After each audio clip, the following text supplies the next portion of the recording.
में आ चुकी है।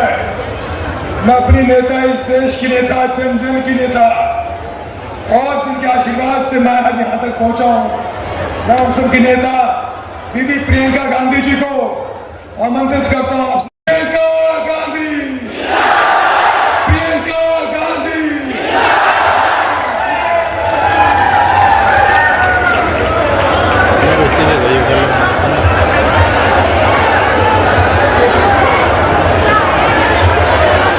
राम राम। बहुत समय से बैठी हैं, गर्मी भी बहुत है, इसमें ज्यादा गर्मी लगती है ना? कोई बात नहीं। आपको सबसे पहले तो मैं धन्यवाद देना चाहती हूँ कि इतने समय से आप सब मेरा इंतजार कर रहे हैं और मेरी बातों को सुनने के लिए यहाँ पे बैठे हैं, यहाँ आए हैं। श्री दीपेंद्र हुड्डा जी, दीपेंद्र हुड्डा जी, प्रदीप नारवाल जी, श्री जयप्रकाश जी, श्री शिवशंकर भारद्वाज जी, श्री ओम प्रकाश जी, श्री रामकृष्ण फौजी जी, श्री संदीप तंवर जी, श्री मनमोहन भूटानिया जी, धीरज गुर्जर जी, मनीष यादव जी, चेतन चौहान जी, तौकीर आलम जी, यूपी के भी मेरे कुछ साथी यहाँ विजिट दिख रहे हो आप, विजय जी, और बाकी यहाँ के जो हरियाणा के पदाधिकारी हैं, नेतागण हैं, जो मंच पर आसीन हैं, सबका इस मीटिंग में आज बहुत बहुत स्वागत। देखिए, ये हरियाणा प्रदेश है, यहाँ इस धरती पर खड़े होकर बहुत गर्व होता है। आपने हमेशा हमारे देश को दिया है। आपने हिंदू धर्म का सबसे महत्वपूर्ण जो प्रवचन है, जो संदेश है, वो यहीं से उभरा। कुरुक्षेत्र की धरती पर भगवान श्री कृष्ण ने दिया देश को, दुनिया को, हम सबको, कि इस रास्ते पे चलना है, ये धर्म का रास्ता है, ये सत्य का रास्ता है, ये न्याय का रास्ता है। आपके किसानों ने दिन रात मेहनत करके, खून पसीना बहाकर इस देश का पेट भरा है। इस देश के अन्नदाता हो आप। आपने बेटे बेटियां पैदा की तो वो बेटे बेटियां इस देश की गर्व बने। आपके बेटे सरहद पे गए, शहीद हुए इस देश के लिए। तमाम जवान आज भी हरियाणा के बेटे हैं। हरियाणा की बेटियां मेहनत करती हैं, देश के लिए परिश्रम करती हैं, चाहे पहलवानी में हो, चाहे स्पोर्ट्स में हो, चाहे कहीं जाकर अपना जॉब कर रही हो, मेहनत करती हैं, कमाती हैं आपके लिए, लेकिन इस देश के लिए भी नाम कमाती हैं। तो ये वो प्रदेश है जिसने सदियों से इस देश को ताकत दी है, इस देश को सही दिशा दिखाई है, इस देश को सही रास्ता दिखाया है। तो आज आपकी परिस्थितियां क्या है? मेरी बहनें बैठी हैं, आपसे पूछना चाहती हूँ, कल से त्योहार का समय शुरू हो रहा है, नवरात्रि शुरू हो रहे हैं, कैसा लग रहा है? खुशी हो रही है? खुशी हो रही है, त्योहार का समय है, लेकिन सच बताओ, थोड़ी सी घबराहट भी हो रही है कि लिपाई पुताई करनी पड़ेगी, मेहमान आएंगे घर, सामान खरीदना पड़ेगा, खाना पकाना पड़ेगा मेहमानों के लिए, त्योहार मनाने के लिए भी सामान खरीदना पड़ेगा। थोड़ी सी घबराहट हो रही है कि इतनी महंगाई में हम कैसे करेंगे? हम दुकान जाते हैं, 5 चीजें लाने के लिए जाते हैं, 3 लेके आ जाते हैं, 2 कहते हैं बाद में ले आएंगे। कोई बात नहीं, घर पे खाना पकता है, सोचती होंगी आप, चलो हम छोड़ देते हैं, सबको खाने दो, हम कल खा लेंगे, सुबह का खाना खा लेंगे। महंगाई से आप मुसीबतों से घिरे हुए हो, महंगाई की वजह से। अब आप मुझे बताओ, इतनी सारी समस्याएं हैं, आप बच्चों को पालती हैं, पोसती हैं, बच्चा बड़ा होता है, स्कूल की फीस भरनी होती है, बीमार करने के लिए। तो आज जो आपकी परिस्थितियां हैं उसमें जब जब ऐसी मुसीबत आती है तो डर लगता है कि नहीं, परेशानी होती है कि नहीं, घबराहट होती है कि डॉक्टर के पास ले जाना है, डॉक्टर को पैसे कैसे देंगे, दवाई खरीदनी है, इलाज कराना है, कैसे कराएंगे। इस तरह से यहाँ पे तमाम नौजवान खड़े हैं। जो नौजवान है हाथ उठाओ जरा और मुझे बताओ आपको 10 सालों में कितनों को रोजगार मिला है? नहीं मिला है। आप में से कितने ऐसे नौजवान हैं जिन्होंने भर्ती के लिए पेपर किए हैं? ट्यूशन की फीस देनी पड़ी, माँ बाप को ट्यूशन के पैसे इकट्ठे करने पड़े। आपको मालूम होगा हरियाणा में 30 पेपर लीक हुए हैं, 30। और इसमें क्या होता है, आप पेपर देते हो, पेपर लीक होता है, आपकी भर्ती नहीं होती। आप सोचते हो चलो मैंने पेपर दे दिया, आज नहीं तो कल भर्ती तो होनी है, कहीं और एप्लीकेशन नहीं देते हो, समय गुजरता रहता है, महीने गुजरते हैं, साल गुजरते हैं, आपकी भर्ती नहीं होती, आपको रोजगार नहीं मिलता। रोजगार नहीं मिलता तो नौजवान क्या करता है? भटकता है। आज अगर हरियाणा में ड्रग्स की समस्या है, चिट्टे की समस्या है तो किस लिए है? क्योंकि बेरोजगारी इतनी हो गई है। और ड्रग्स की माफियाओं को संरक्षण देने वाले कौन हैं? भाजपा की सरकार देती है। आपको बेरोजगार बनाने वाले कौन हैं? भाजपा के नेता हैं जो स्कैम पे स्कैम कर रहे हैं। पूरी लिस्ट है स्कैमों की, जहां आप देखें वहां पे घूस या स्कैम। और आपके लिए कैसी स्कीम लाते हैं मोदी जी और उनके नेता?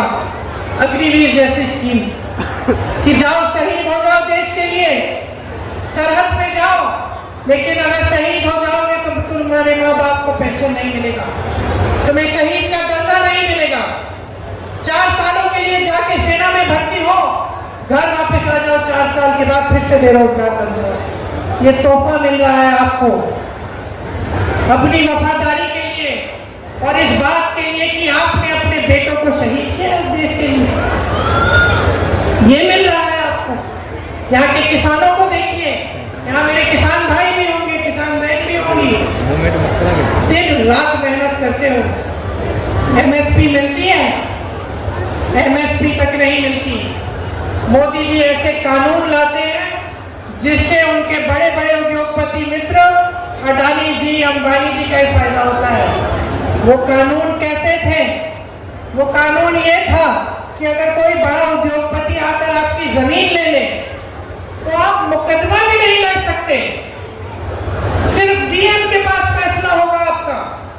बताइए, बड़ा उद्योगपति, इतनी शोहरत, इतने पैसे, इतने साधन, और आप जाकर डीएम के पास जाएंगे उनसे लड़ने के लिए, अपनी ही जमीन के लिए। ये थे कानून। ये कानून लाने का काम कौन कर रहा था? मोदी जी कर रहे थे, भाजपा के नेता कर रहे थे। आप जहां जहां देखें हरियाणा में आपके साथ अन्याय हुआ है, आपके अधिकारों को दबाया गया है। मेरी बहनें कुछ खरीद नहीं पाती, त्योहार है खुशी से मना नहीं पाती, घबराहट होती है हर चीज के लिए। मेरे किसान भाई मेहनत करते हैं दिन रात, कमा पा रहे हैं क्या? बताइए, आपकी कमाई पूरी हो रही है कि नहीं? नहीं हो रही है। 10 सालों से इनकी सरकार चल रही है, कमाई किसी की पूरी नहीं हो रही है। किसानों की नहीं हो रही है, छोटे दुकानदारों की नहीं हो रही है, नौजवान तो कमा ही नहीं पा रहे, नौकरी ही नहीं मिल रही है। जवान सरहद पे जा रहे हैं, घर पैसा भेजते हैं, वो भी पूरा नहीं हो रहा है, पेट भर नहीं रहे हैं, भविष्य उज्जवल नहीं हो रहे हैं। तो आप ये उम्मीद रख रहे थे इनसे जब आपने सरकार चुनी, जब भाजपा को आपने अपना वोट दिया 2-2 बार, तो क्या आपने ये सोचा था कि इस तरह की लूट मचेगी, कि इस देश के सारे बंदरगाह, इस देश के सारे हवाई अड्डे, सारी बड़ी बड़ी जो रोजगार मिलता था वो सब इन्हीं उद्योगपतियों को दिए जाएंगे कि इस देश की जमीन चाहे गुजरात में हो चाहे कहीं भी हो 1 रुपए के दाम पर इनको दी जाएगी। क्या आपने ये सोचा था? आप सोच भी नहीं सकते थे, हम खुद सोच नहीं सकते थे। हम इनके विपक्षी दल के नेता हैं, इनके खिलाफ हैं, लेकिन हम भी नहीं सोच सकते थे कि इस देश के साथ इतना बड़ा विश्वासघात होगा कि चाहे वो सैनिक हो, चाहे वो किसान हो, चाहे महिला हो, चाहे नौजवान हो, सबके साथ धोखा किया। बड़े बड़े मंचों पर आकर रोज रोज आपसे वादे करते हैं जो पूरे नहीं करते, नई नई स्कीम निकालते हैं जिससे आपको लूटा जाए। सरकार के पैसे भाइयों और बहनों किसी नेता के नहीं होते, किसी के जेब के लिए नहीं होते, किसी नेता को आगे बढ़ाने के लिए नहीं होते। सरकार के पैसे आपके पैसे होते हैं। कांग्रेस की सरकारों को देखिए, कर्नाटका में सरकार है, तेलंगाना में सरकार है, हिमाचल में सरकार है। क्या कर रही है कांग्रेस की सरकारें? आपका पैसा आपके जेब में डाल रही है। महिलाओं को हर महीने कुछ पैसे देंगे, पेंशन पुराना पेंशन दिलवा के, ऐसी स्कीम ला के जिससे आपको आपके पैसे मिले, आप अपने पैरों पे खड़े हो जाए, किसानों को MSP दिलवा के। और यहाँ क्या हो रहा है? जहां जहां भाजपा की सरकार है वहां जो आपके पैसे हैं, जो आपका हक है, वो आपसे छीना जा रहा है, बड़े बड़े उद्योगपतियों की जेब में जा रहा है। बड़े बड़े उद्योगपतियों की आप शादियां देखिए, किस तरह से जश्न मना रहे हैं, इतने बड़े बड़े गहने, समझ में ही नहीं आता कहां से आते हैं इतने सारे पैसे। और यहाँ आप अपने बेटों की शादी करनी होती है, बेटी की शादी करनी होती है, तो क्या करते हैं आप? आपको कर्ज लेना पड़ता है और जिंदगी भर मेहनत करते रहिए। आजकल इतना लगता है कि कर्ज नहीं चुका पाएंगे, तो आप मेहनत करें, आप पसीना बहाएं, आप खून बहाएं और आपसे लूटा जाए। बड़े बड़े उद्योगपति फूले फले। मैं ये नहीं कहती हूँ कि उद्योगपतियों की जगह नहीं है, इस देश में उनकी भी जगह है। हाँ, बनाए फैक्ट्री, बनाए उद्योग, बनाए रोजगार दिलवाए, देश को आगे बढ़ाए। लेकिन ये तो गलत बात है ना कि 16 लाख करोड़ रुपए, इतने हैं कि मैं भूल जाती हूँ लाख है कि हजार। 16 लाख करोड़ रुपए कुछ गिने चुने उद्योगपतियों के माफ हो जाते हैं, माफ हो जाते हैं बहनों और भाइयों। लेकिन जब किसान कर्ज उठाता है तो अपने उद्योग को बड़ा करने के लिए नहीं उठाता कि मेरी 10 फैक्ट्रियां हैं, चलो मैं एक और खोल लेता हूँ। जब किसान कर्ज उठाता है, कर्ज लेता है, तो वो अपनी बेटी की शादी के लिए लेता है, अपनी माँ की इलाज के लिए लेता है, अपने बेटे के फीस भरने के लिए लेता है।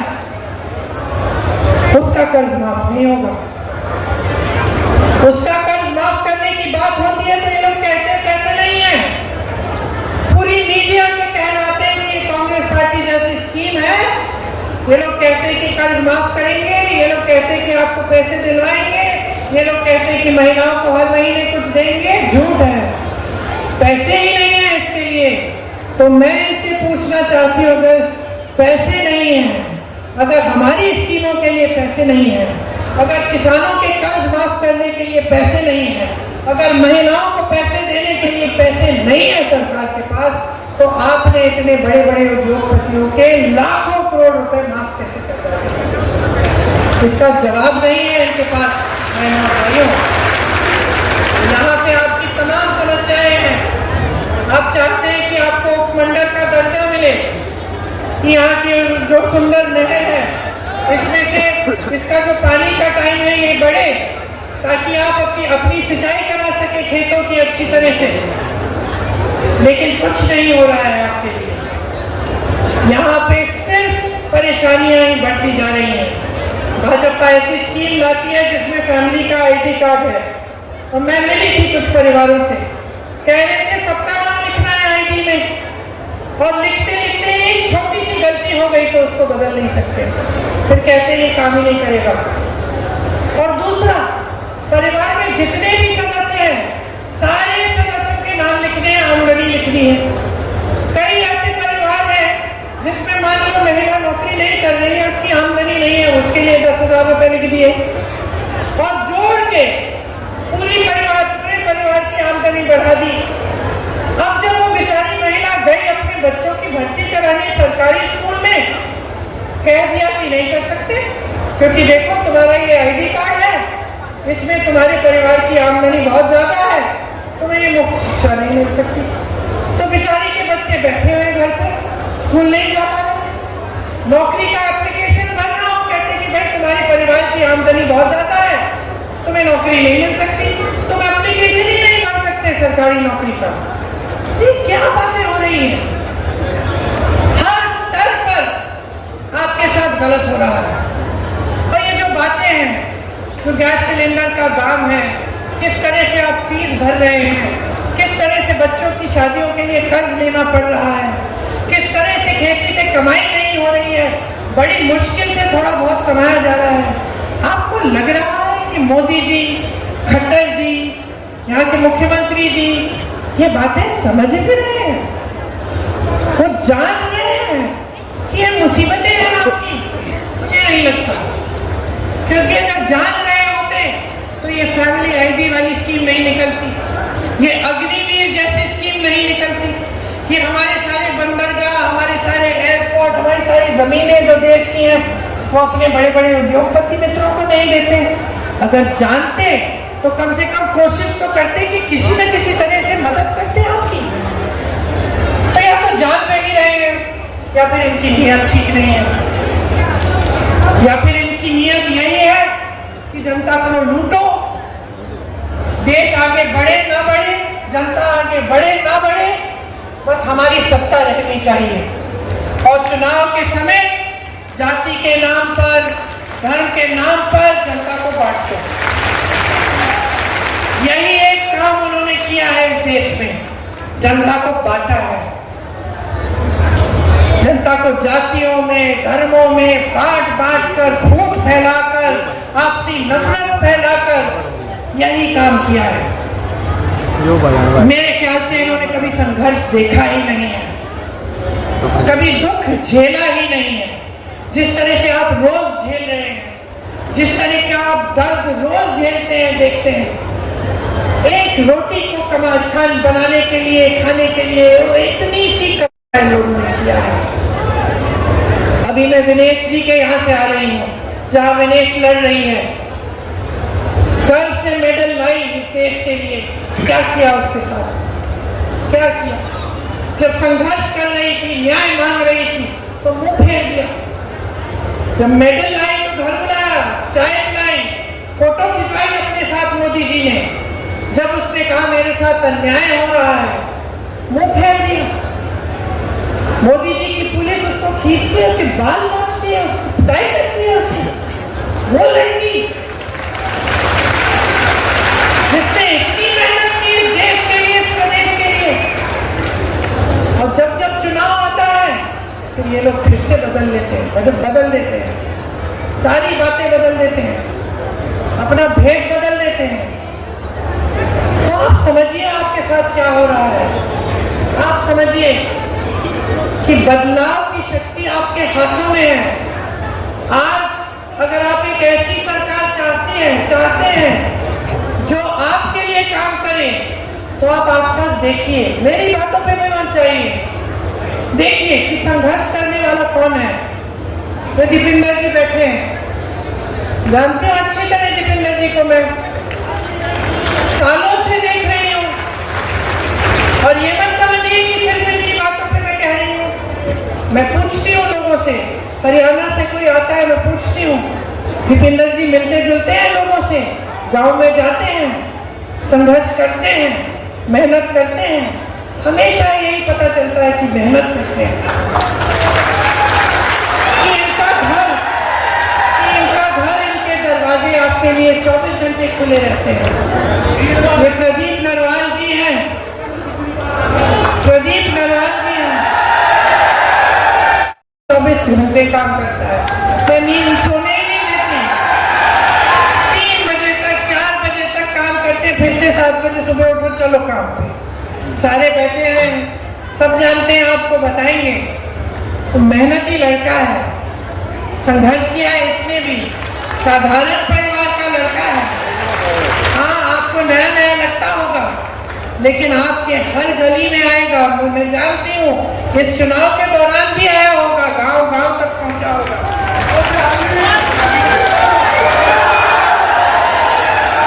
देखिए, जब हम नेता को चुनते हैं ना, जब हम नेता को चुनते हैं तो जो 2-4 चीजें मन में रखनी चाहिए कि इसने अपने जीवन में क्या क्या किया है, क्या जनता की सेवा की है, संघर्ष किया है, इसकी क्या कहानी है।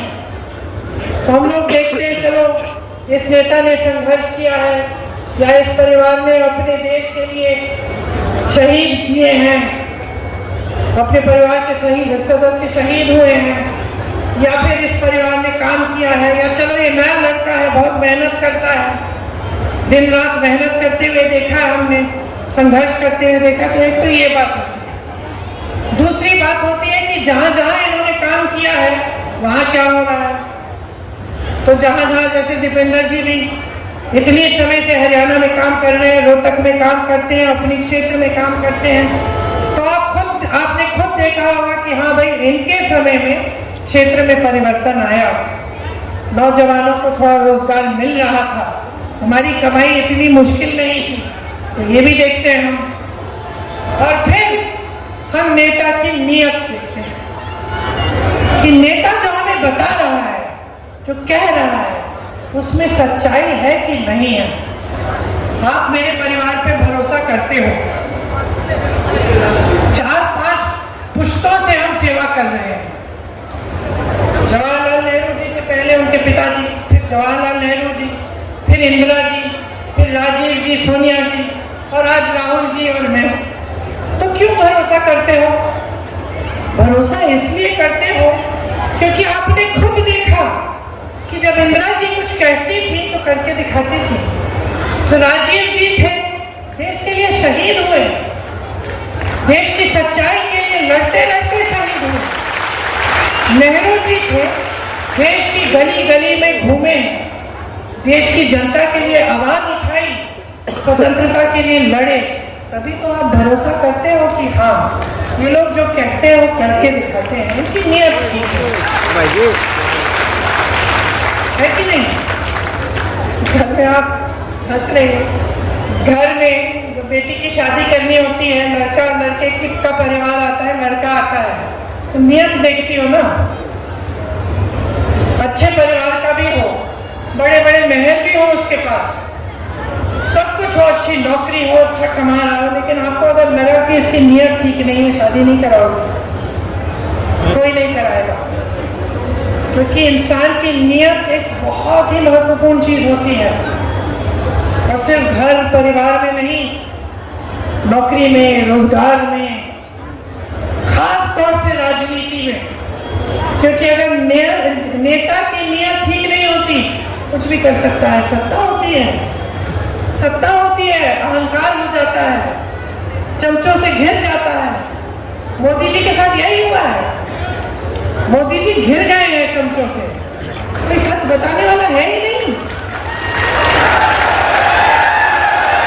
एक दिन एक मुख्यमंत्री, अगले दिन दूसरा मुख्यमंत्री बदल देते हैं, मंच पे आते हैं, ऐसी ऐसी बातें करते हैं कि पूरा देश जान रहा है कि सच नहीं है, पूरा देश देख रहा है कि अरे मोदी जी सच नहीं बोल रहे हैं, तो मोदी जी कहे जा रहे हैं।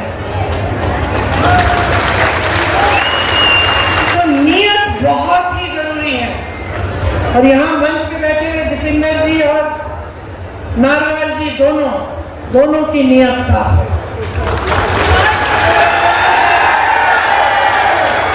दोनों जानते हैं कि राजनीति का मतलब है सेवा, राजनीति का मतलब है समर्पण, राजनीति का मतलब है कि हमारा भगवान सिर्फ एक है, ये देश है। इस देश की जनता है, आप ही भगवान हो हमारे। ये नियत होनी चाहिए नेता। और हाँ, मंच पे खड़े होकर नेताओं की आदत होती है कुछ भी बोल सकते हैं, बोल देते हैं। आपको पहचानना पड़ेगा कि सच कौन बोल रहा है। आपको अनुमान लगाना पड़ेगा कि आपके साथ विश्वासघात कौन करता है और सच्चाई कौन बोलता है। अब जैसे इस चुनाव में कांग्रेस पार्टी कह रही है कि हरियाणा में अगर हमारी सरकार आएगी तो बुजुर्ग, दिव्यांग और विधवा पेंशन जो है उसको हम 6,000 रुपए महीने करेंगे। अब आप कहोगे अच्छा, बहुत अच्छी बात है, लेकिन कैसे करोगे? तो हम आपसे कहते हैं कि जहां जहां हमारी सरकारें हैं, हमने गारंटी दी थी चुनाव से पहले, अलग अलग गारंटी अलग अलग प्रदेशों में। कहीं पे महिलाओं के लिए हर महीने कुछ पैसे हैं, कहीं पे स्वास्थ्य की सुविधाएं हैं। किसी को भी फोन लगा लीजिए उस प्रदेश में, पता करिए कि वाकई कांग्रेस पार्टी की जो ये गारंटी थी कांग्रेस पार्टी कर रही है कि नहीं, और आपको पता चलेगा कि करके दिखा रहे हैं। तो इसका मतलब है कि जो हम इस मंच पे कह रहे हैं वो भी हम करके दिखाएंगे। मेरी बहनें यहाँ बैठी हैं, बहनों देखो, चाहे गांव की महिला हो चाहे शहर की महिला हो, हम सबसे ज्यादा मेहनत करते हैं। अब जैसे मैं भाषण दे रही हूँ, यहाँ से घर जाऊंगी तो घर जाके आराम से थोड़ी लेटूंगी, देखूंगी कि भाई खाना क्या पका है, घर में खाने के लिए कौन कौन है, बेटे ने खाया है, पति ने खाया है, सब कुछ ठीक है, सफाई हो रही है। रसोई में चली जाऊंगी कि भाई देखें कि क्या सफाई हो रही है, ये सब चीजें करेंगे। और हम अंत में सोएंगे जब सब सो गए। आपके परिवारों में तो और भी संघर्ष है। आप जहां जहां खेतों में भी अगर दिन में काम करेंगी, धूप में काम करेंगी, थकी हुई आएंगी घर, खाना तो पकाना है ना अपने। बच्चा बीमार है, देखभाल तो आपने ही करनी है, सबको खिलाना है, सबकी सब अच्छी तरह से आराम कर रहे हैं, तभी आराम करोगे। लेकिन आपकी इस मेहनत को पहचानने वाला कोई नहीं है। तो बाहर जाके 12 घंटे काम करोगे, कमा लोगे, घर में 12 घंटे काम करोगे, कमाई नहीं है। कमाई में हमें प्यार मिलता है, परिवार वालों का आदर मिलता है। लेकिन कांग्रेस पार्टी कह रही है हम इस परिश्रम को, इस मेहनत को भी हम पहचानना चाहते हैं। तो जो गृहस्थ महिला है, हम हर महीने उसको 2,000 रुपए देना चाहते हैं, ताकि थोड़ी सी आपकी भी बचत हो जाए। आपके अपने पैसे हो, आपको कुछ खरीदना है नाती नातिन के लिए, पोती पोते के लिए, या अपने लिए कुछ छोटी मोटी चीज लेनी हो, तो आपको सहूलियत है। इसलिए हम ये स्कीम लाना चाहते हैं। ये स्कीम जहां हमारे प्रदेश है वहां लागू है। आपको आज 1200 में सिलेंडर मिल रहा है, हम 500 में दिलवाएंगे। राजस्थान में हमारी सरकार थी, राजस्थान में हमारी सरकार ने बहुत अच्छी स्कीम लागू की। उसमें 25 लाख रुपए तक गरीब परिवारों में जिसका भी इलाज कराना था, कोई सी बीमारी हो उसका इलाज मुफ्त हो रहा था। स्वास्थ्य बीमा जो था वो 25 लाख, लोगों के हार्ट के ऑपरेशन, किडनी के ऑपरेशन, बड़ी बड़ी कैंसर जैसी बीमारियां, उनका सबका इलाज हो रहा था। एक पैसा नहीं देना पड़ा, सिर्फ जो रजिस्ट्रेशन भरने का पैसा था 100-150 रुपए वही जा रहा था। वो स्कीम हम हरियाणा में भी लागू करना चाहते हैं। 300 यूनिट बिजली, अगर हमारी सरकार आएगी तो आपको 300 यूनिट बिजली मुफ्त में मिलेगी। जो बेसिक शिक्षा और स्वास्थ्य की सुविधाएं है वो आपको मुफ्त में मिलेगी। गरीब परिवारों को 100 गज का प्लॉट और 2 कमरे का मकान मिलेगा। और मेरे भाई हमेशा कहते हैं, जहां जहां जाते हैं, 8,000 किलोमीटर की यात्रा की है उन्होंने देश भर में, सबके पास गए हैं बढ़ाइयों के साथ काम समझने के लिए, किसानों के साथ खेती को समझने के लिए, महिलाओं के पास गए हैं कि आपकी क्या समस्याएं हैं,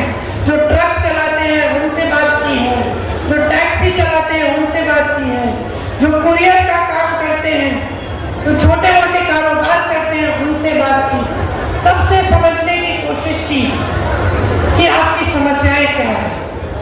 और उन्होंने कहा और समझा कि आज भी हमारे देश में बहुत अन्याय है। तो उन्होंने सोचा कि देखिए, जाति जनगणना होनी चाहिए और ये तय किया है कि हमारी सरकार आएगी हरियाणा में तो जाति जनगणना करेंगे, हम करवाएंगे। क्यों?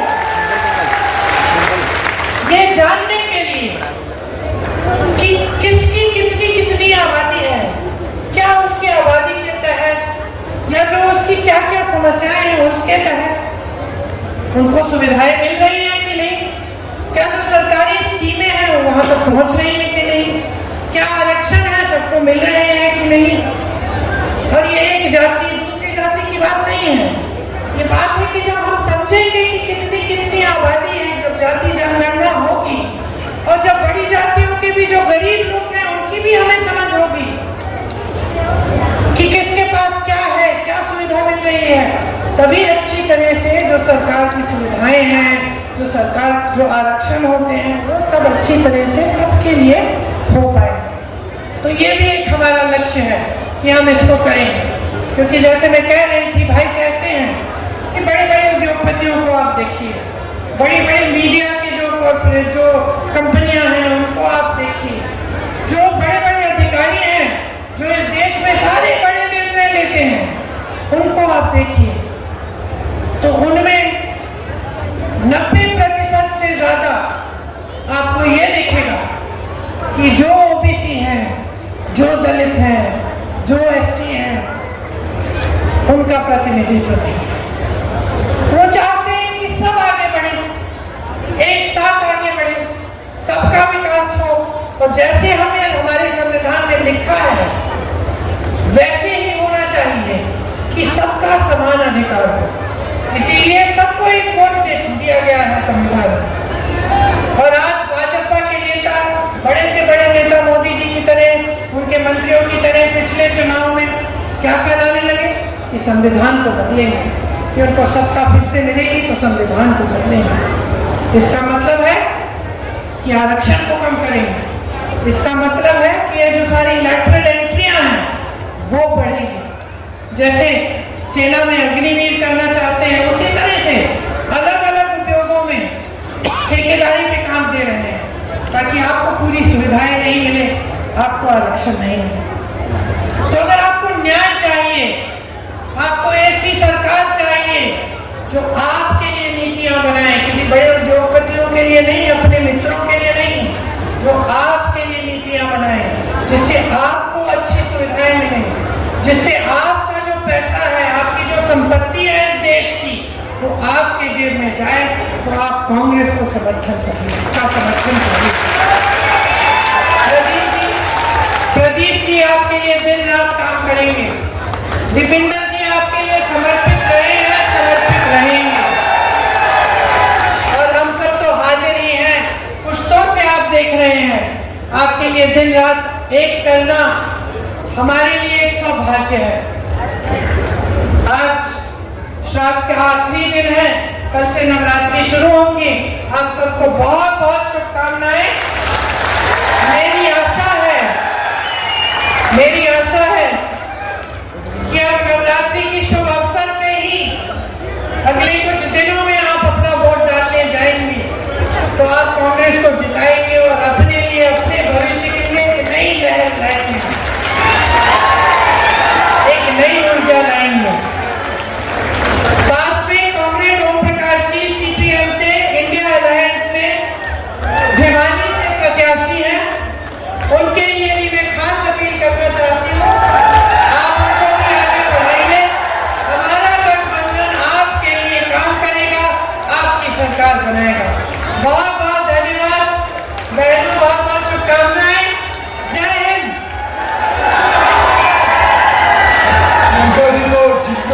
जी को